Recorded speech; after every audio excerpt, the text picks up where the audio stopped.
สวัสดีครับผมสวัสดีดีด้วยนะคะผมไม่งานวันนี้ได้ครับผมงานมาพูดครับมาผิดงานเอาซ่องขึ้นมาสิ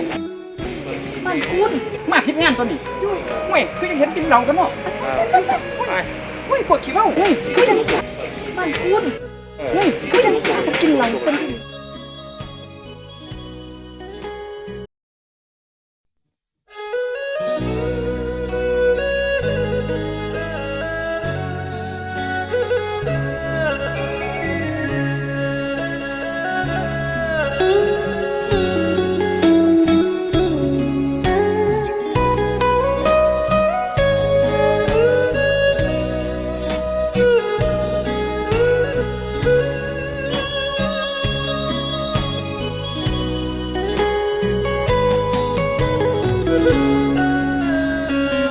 จัดงานเหมือนกัน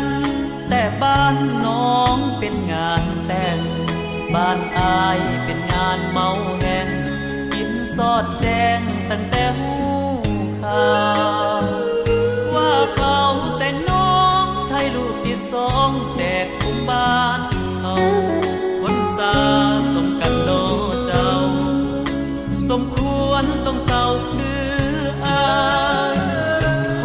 นาเพื่อนตายเปิดเครื่องขยายเพลงเศร้ากับแก้มลอยจากงานเจ้าเสียงเหล้าขาวลาบหัวปัวไก่กินมันให้โซ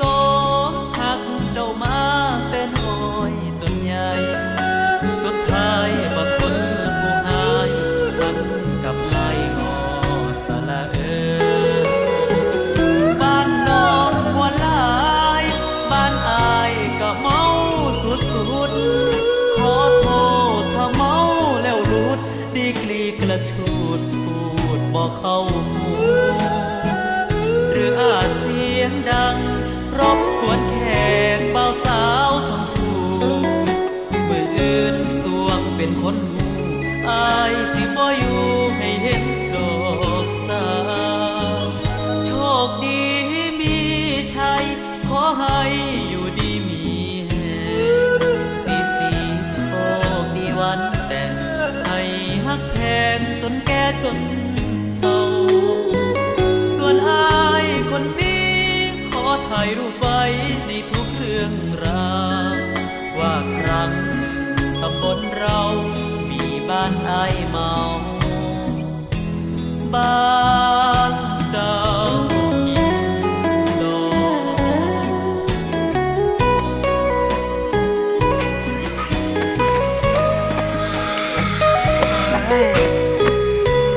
เห็นใจเธอสูงเขาไปสบายแล้วนะ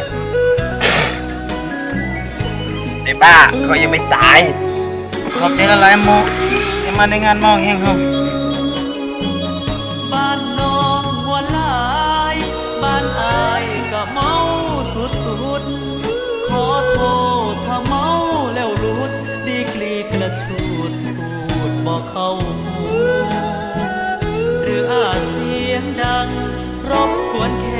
กเบาสาวชมพูมืออื่นสวงเป็นคนหูอายสิบ่อยู่ให้เห็นดอกสาวโชคดีมีชัยขอให้อยู่ดีมีแฮสีโชคดีวันแต่ให้ฮักแพงจนแก่จนเฒ่าส่วนอายคนนี้ขอถ่ายรูปไว้ในทุกเรื่องราวว่าครั้งตำบลเรามีบ้านอายเมาบ้านเจ้ากินดอก